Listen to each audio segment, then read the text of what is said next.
We're joined by an NBA legend, not seven-time NBA champ Robert Horry, because, of course, he's with us every week, but arguably one of my all-time favorite players, the last enforcer, Charles Oakley. Welcome to the show, Oak. Thank you. How y'all guys doing? Man, what doing? What's happening, Mr. Oakley? Man, look like the man who got one of my rings. Get my ring, man. Cheers, man. Tell you. So here, let me. By the way, Oak's book is amazing. If you got to go out and check out Charles' new book, is The Last Enforcer. Which if you're an NBA fan like us, absolutely have to read this book because it's just so loaded with great stories. But I'm going to open the floor for Robert Horry to start with an apology to Charles Oakley. So go ahead. Hey, Charles.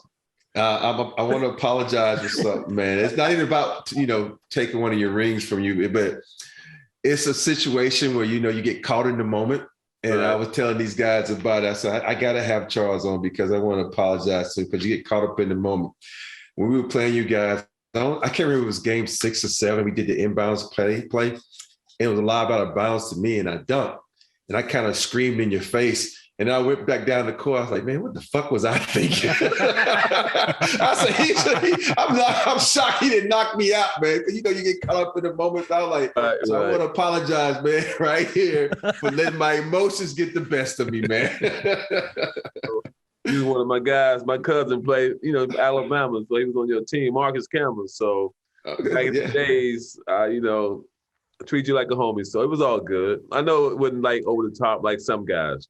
So you got to pass. It's okay. Thank you, my brother. There you go. Blessings to you. The air is clear. I told these guys this story, man. They was dying laughing. I was like, man, that was probably the dumbest thing I ever did. Well, I mean, Charles will tell you, the book is The Last Enforcer. You were like the last enforcer in those days of the NBA. And you had those guys like Rob and other guys who they knew how tough you were. I think the coolest thing so far I've read in the book, and I've read a pretty good amount of it, is the foreword by Mike. Right. Just to know that you and Mike had that kind of relationship and he's got that much respect for you is just out of control, awesome. Well, basically, played with the GOAT. We've been friends for so many years. It's just like Roy, go to Akeem. Akeem would do the same thing for him. This guy won championships together, been war together. And like, you got to cherish things like this. And I called him and said, hey, he said, no problem. 3 days, 4 days later, he sent it back to me. I said, thank you. We still friends. We don't get together like we used to. But in this book, we talk about some things we used to do together. And like I said, when you start raising family, raising kids, you got to give them the space. Yeah. For me, I want to know, because I've been approached about writing a book. And so my question to you, how long did it take you to come up with the material, get everything situated, and actually get this from start to finish? How long did it take you? Well, basically, I had a lot of, I remember most of it, and getting with Frank to write it, 2 hours here, 2 hours there. And once we really got into it, it didn't take that long because I had all the details. When you get all the detail, I got Frank because he was a beat writer and he knew me from playing with the Knicks days. So he had an understanding of me. And so we worked so good together. So when you get good chemistry, things can go well. Yeah. Yeah, for sure. I've learned a lot about you reading this book, and I thought I knew a lot about you as a player, but there's just so many amazing stories. How did you know LeBron was leaving Cleveland before that happened? He's from Ohio, and I knew him since he was like in high school. And that summer, I've been around him a couple of times, but when that season started, I had seen him, and they said it's going, the first 2 games going to be Orlando and Miami. I said, I'm coming down. He said, come on down. So that night I got down there. We all went this, first game of the season. Some of his teammates went to the steakhouse, had a steak, and I sit around and talk about stories and stuff. And the next night I knew they was going to Miami. I said, well, I'm coming down there. And, I drove there. I was driving, the team leave after the game. But when I got to the game, I called Tim, Pat Riley's assistant, told him I need 2 tickets. No problem. Pat Riley coached me in New York. But at halftime, Pat Riley got on a suite in the back. And I said, I got something to tell you. He's like, what, Oh? And I said, it's a guy you playing against tonight thinking about coming here. He said, I said, yeah, okay, So the game go on, this and that. Next thing you know, the next year, when he had the press conference, heading to Miami. And everybody like, you knew that all the time? I knew it all the time. Man. It's amazing when you have those inside connections and what guys want to do. Right. And think about that is when you have that type of reputation you have as being just an all-around great guy. You know, I've never heard anything bad about Charles. He's just a great guy. He's going to have your back. And so sometimes that comes into fruition by someone else who brought you along. Like my guy that taught me everything was Otis Thorpe and Tree Rollins. Who was that guy that kind of took you on the arm when you first got in the league? Well, I think, a lot of my toughness and attitude come from my grandfather. Once I got into the league, it was 3 power forwards in front of me: Sidney Green, David Greenwood, and Jawan Oham. But Sidney Green, we got it off. We hit it off real good early, because when you get drafted, you go to that city for the first week, and they send you back. So they come back in about a month, plan on staying. So when I went to historic Black College, where I got drafted, number 9 in the top 10. That was a surprise. But when I went to Chicago to visit, do my press, and meet, the GM and the owner, whatever, I told them I'm staying the whole. They said you can leave and come back. I said no, I'm staying, because my thing is I was on the undercard, but I want to show them that I was dedicated. I want to put the work and time in to be there. Yeah, and that's the key for me. I remember when I got drafted by Houston, I was like, "Where you going?" I said, "I'm out, man." I said, "I'm at college. I got in to stay here for. My rent's due. I'm about to leave. I'm out." And I think that shows a sign of respect to those older guys. Because I know when I was there, Dream was like, "Oh, you the guy we drafted. Okay, let's go down to Fondy and play." Fondy was this little small gym. They used to call it the hot box. It'd be so hot, and then you had all these guys playing. And that's when I think I gained the respect, because as soon as you got out there, you start, talking trash to people. You know how guys are. They try to test you. They try to elbow you, see how you're gonna react. And I said, you jump back up and you elbowing back. Say, hey, I ain't with that shit. Once you say that to him, they're like, oh, okay, he knows what he's doing. So I think it's a big difference nowadays, because now everybody's with trainers. They're training individual trainers.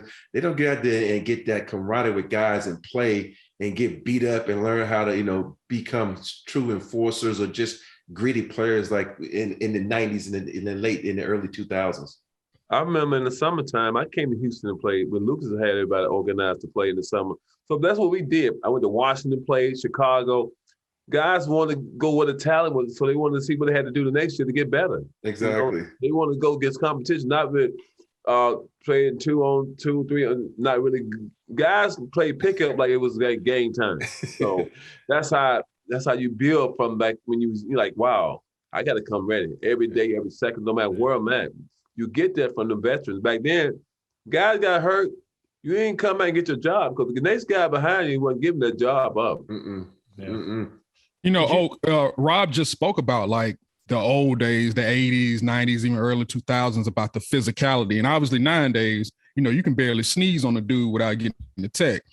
When you look at games nowadays, you can't hand check, you can't do a lot of stuff that you used to do.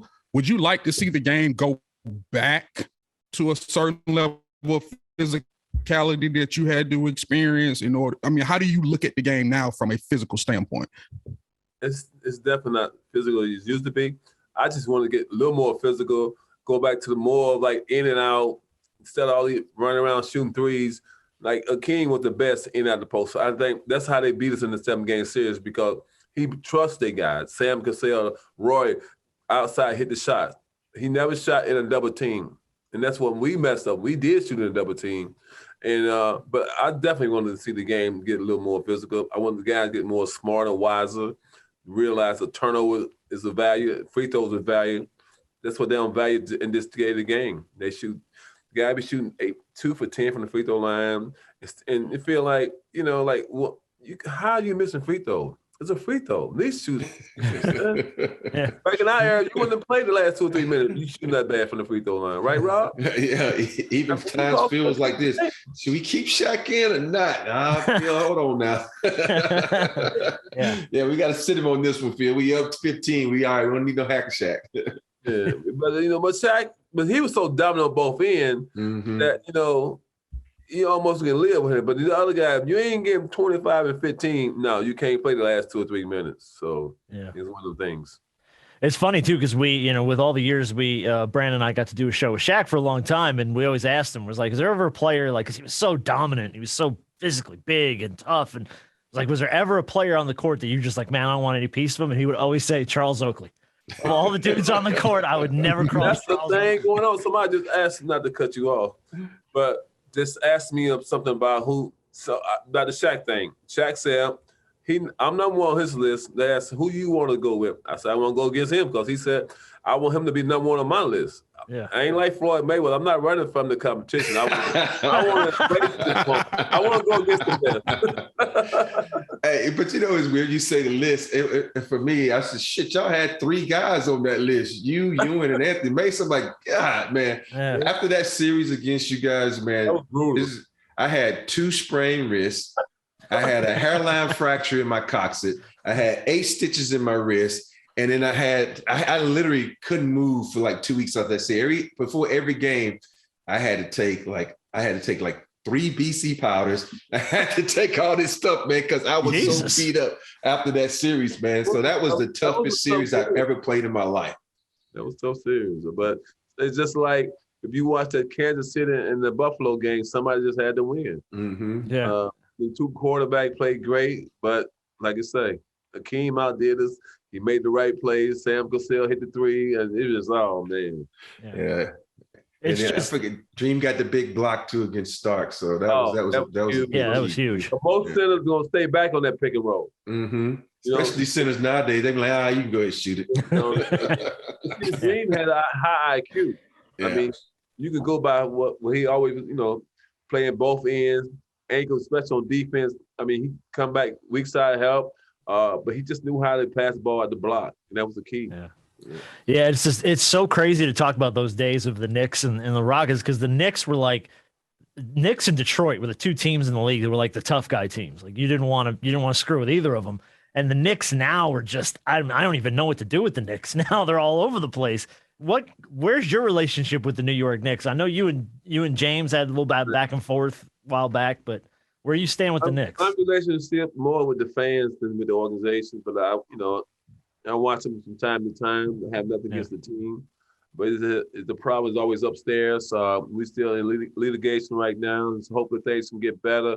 But I mean, last year they finished 4th in the East. Right now they 12th in the East. So they got to fix that. Got to be chemistry and ball and the team play leadership. That's coming with you got to have. This when the leader for to step up now. Like have a team meeting and bring it back. If you look at this point of season last year, now something's wrong. They got to figure it out. It's the leadership. I don't think the leadership is there, but I put a little bit on Thibodeau because he's the coach. He got to get that out of them.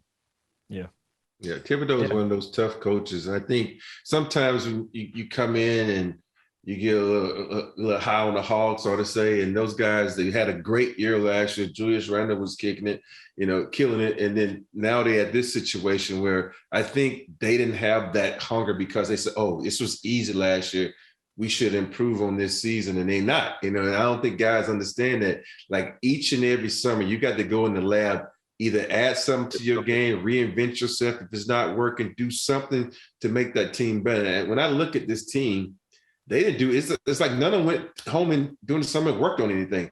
They actually regress and they don't look the same. Julius Randle is not the same. Fournier is not the same. Barrett is not the same. These guys, they don't look the same. Like they don't have that same drive and hunger, and they need to fix it. So, but it's, because I like to see, I'm a big fan of Julius Randle when he's spending his time out here in LA, but you always want to see those upper echelon teams. When I talk about upper echelon, I'm talking about when you mention their name, they just put a smile on your face. Knicks is one of them. So you want to see them in the playoffs. But them being out of the playoffs, it's still no fun because they got some of the best fans in the world, like you were talking about earlier.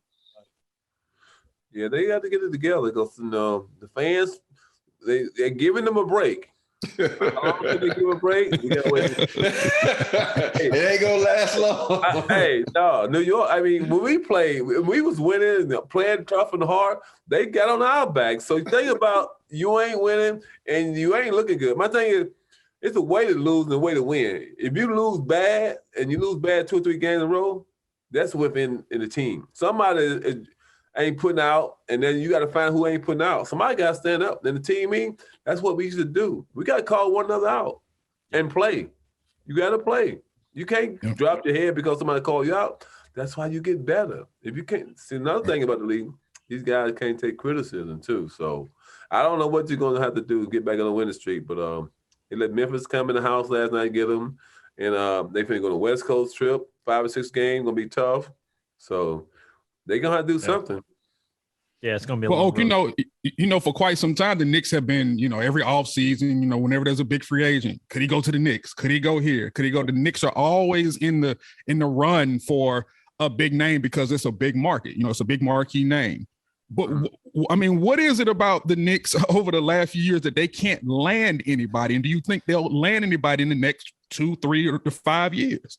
You know what that is. You know what happens, you know what happens in the guard? They got to call daddy to come in the garden, a marquee player. They got to talk to me, point blank. I'm not having it. City not having it. Hey, so they got to man up. But this is guy somewhere down in the bayou that I think needs to go there and team up with his old college teammate. That's what they need to get him a little life. Yes. Yes. Zion got to get in shape. Yeah. I mean, well, yeah. You can bring him. Him and Julius ain't really too much different in their game. Julius, you ain't gonna be able to get Zion for free now. So I'm saying, Julius should team back up with his old Laker buddies down there. So they gonna. I don't think both of them can play together. It's hard to play on the court. You got 4 left-handed guys. Yeah. Oh yeah. And plus, you got 2 guys that are the same. But I mean, it is. But one thing about Zion, he's gonna be efficient. He ain't gonna shoot 42%. He's gonna shoot 56, 57. So that's a big difference. 4 or 5 possessions. Yeah, for sure. By the way, he got to lose some weight though. He got to back away from the plate. Yeah. Well, the fans to make him lose weight in New York. New Orleans is laid back. They invite you and say, "Come on, get some of this jambalaya, baby, some of these po' boys." He can't be doing that. New York ain't having that. New York will burn him down in the media for it. The league needs Zion win because, like I said, after LeBron leaving a few years, 2 or 3 years, they lead that next big name. Mm-hmm. Yeah. A young name. John Moran is doing his thing, but they needed, he on the West Coast, he on the East Coast. So both of them on the West right now, but on the one plan. Yeah. What do you think of Ja's game? Hey, I mean, he's sure he's growing. That's the key. From his first 2 years, this is 3rd year, right? Mm-hmm. I think so, yeah. What is he doing? He added to his game. He's showing people. He's like Joe Burrow for Cincinnati. He just come out playing, let his game doing the talking. Yeah. Joe Burrow. Joe Burrow. In the Super Bowl. I love that. Speaking of Super Bowl, who you got? Who you got in the Super Bowl? There you go. I don't know. Yeah, I'm still deciding. I'm leaning towards Cincinnati because I'm from Cleveland, Ohio.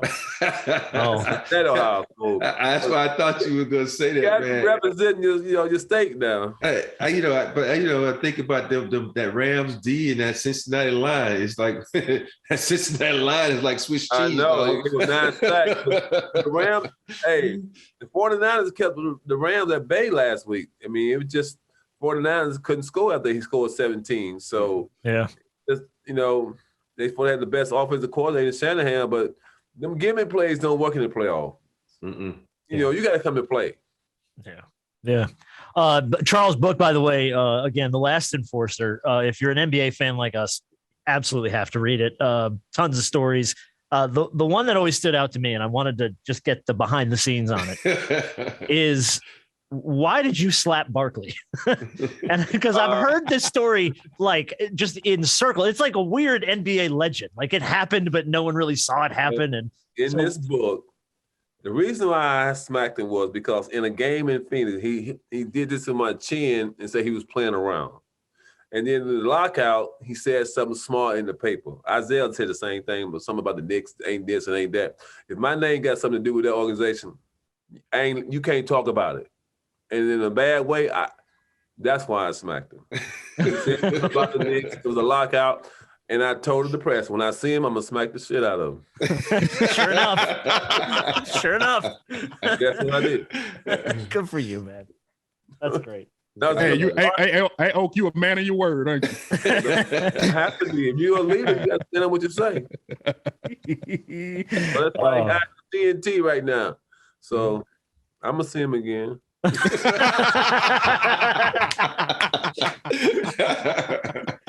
Oh, you're in Atlanta a pretty fair amount, are you not? Yeah, I'm in New York though too. Right. So Yeah. oh yeah, they got extra security now at TNT. Book came out, they got about 12 more security guards. Half of them are looking after the Krispy Kremes though, so you gotta goes both ways. Goes both ways. Oh damn. Anything else you want to talk about in the book that you think people are gonna love? Because I mean, I could ask you questions for 15 days. In this book, it's just a good, easy reading book, and stuff happened. You know, a lot of good stories. So, man, I just want people to really see the inside of. Everybody been talking about this, talking about that on different podcasts. I just want to give people the real stuff. And once this book come out and people start reading, they're gonna stop listening to a lot of podcasts. Oh my God! I better get on y'all A game. Hey, I got my copy last night, Oak. So I want to say like thank Obama, you. MC Hammer. I'm gonna drop the mic. Hey, you know what? You got to drop the mic. It's over.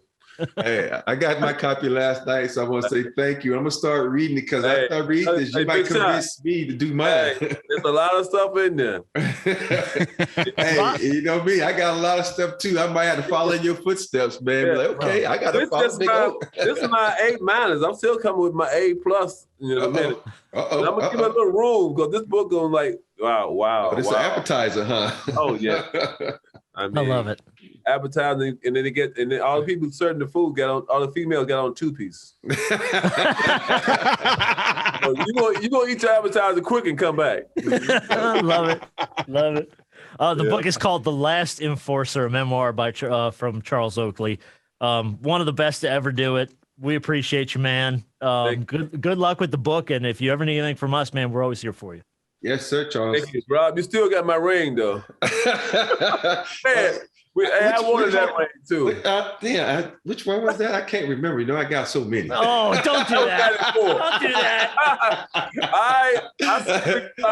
All right, brother. Hey, appreciate you. Hey, Oak, send him a slap in the mail. No, Rob, man. He's family, man. I was supposed to see Marcus Campbell this week, but I had to cancel. We got a reunion at Alabama, so man, I was hate that I didn't go now. So I was. I'm gonna text him and tell him we just got off the podcast together. All right. All right, brother. All right. Appreciate you, man. Yep. Thanks, guys. See you.